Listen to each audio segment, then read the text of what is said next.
Imagine waking up every single day knowing that your life is not truly your own. Not your time, not your work, not even your future.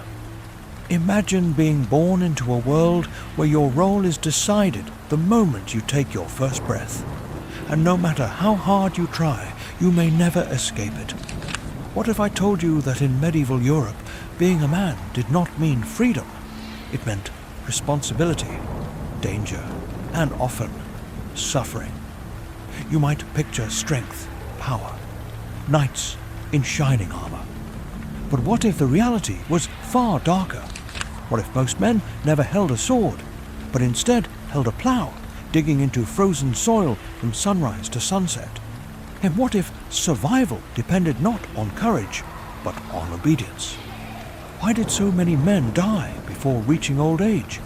Why were they forced into wars they didn't understand? Why did some willingly abandon everything to become monks, soldiers, or wanderers?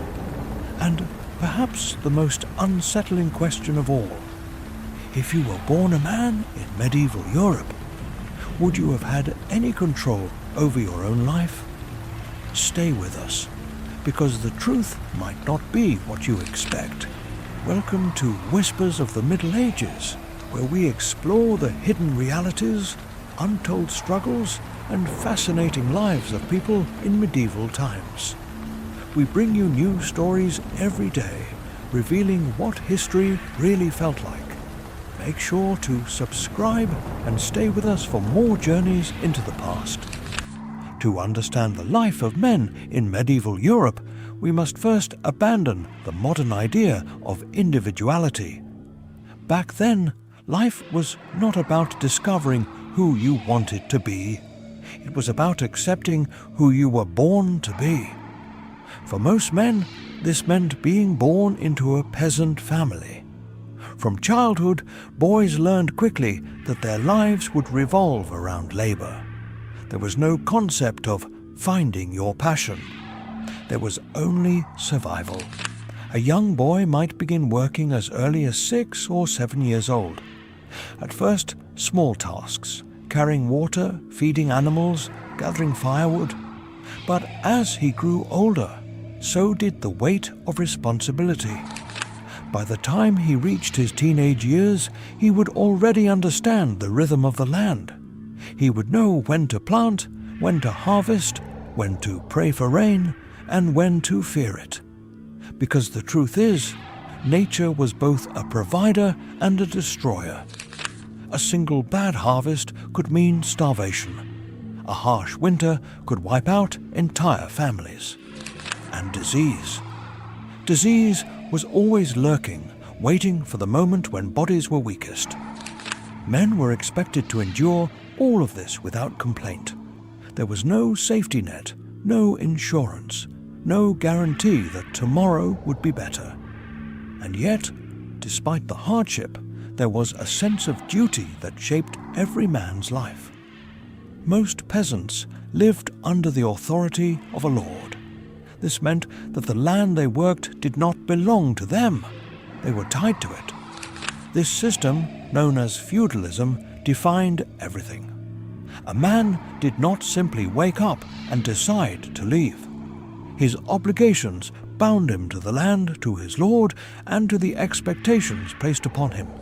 He owed labor, he owed loyalty, and sometimes he owed his life. Because when war came, and it often did, men were called to fight. Not as trained soldiers, but as ordinary people handed weapons and sent into chaos. Imagine holding a spear for the first time. Not in practice, but in battle. Imagine standing next to neighbors, friends, even family members, knowing that some of you would not return. War in medieval Europe was brutal, confusing, and often senseless to those forced to participate. Many men fought not for glory, but because they had no choice. Knights did exist, of course. They are often the image we associate with medieval men. Armored warriors riding into battle with honor and skill. But becoming a knight was not an option for most. It required noble birth, training, and wealth. For the average man, knighthood was as distant as royalty, and even for those who became knights, life was far from easy. Training began in childhood. Discipline was strict, expectations were high, and the reality of battle was just as deadly. Outside of war and labor, men were also expected to lead their households. This did not necessarily mean comfort or control. It meant responsibility, providing food, protecting the family, making decisions that could determine survival. Marriage was often arranged or influenced by practical needs rather than romance. A man needed a partner not just for companionship, but for survival. Together, they would work, raise children, and face the uncertainties of life. But even within the home, life was fragile. Children did not always survive to adulthood. Illness could strike without warning, and loss was a constant part of existence. Some men chose a different path.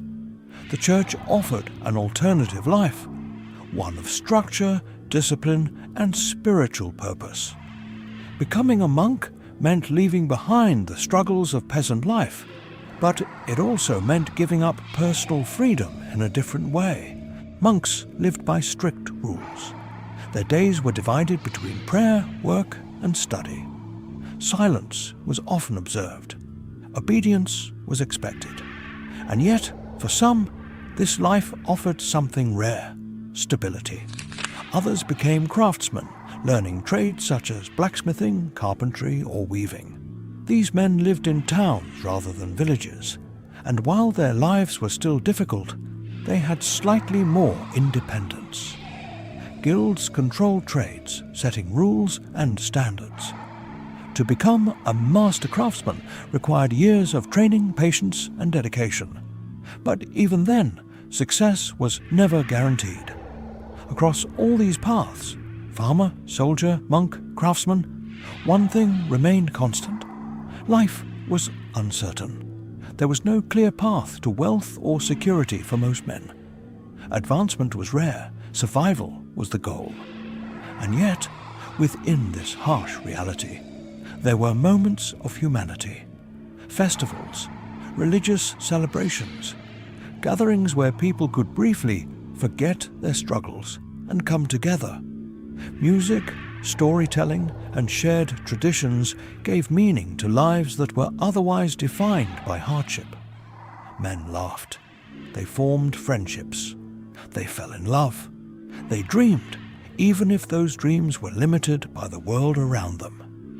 But always, in the background, there was the awareness that life could change at any moment. A war could begin. A disease could spread. A harvest could fail, and everything would collapse. When we look back at medieval Europe, it is easy to romanticize the past, to imagine a world of honor, simplicity, and adventure. But the reality for most men was far more complex. It was a life of endurance, a life shaped by forces beyond their control, a life where strength was not just physical, but emotional. The ability to continue despite uncertainty, despite loss, despite fear. So ask yourself this: if you were born into that world without modern comforts, without choice, without certainty, who would you be? Would you accept your role or try to escape it? Would you find meaning in duty or struggle against it? And most importantly, would you survive? If you found this story fascinating, don't forget to subscribe to Whispers of the Middle Ages. We bring you daily stories from the medieval world. Stories of struggle, mystery, and human resilience. Because the past is not just something to remember, it is something to understand. And sometimes it is something that still echoes in who we are today.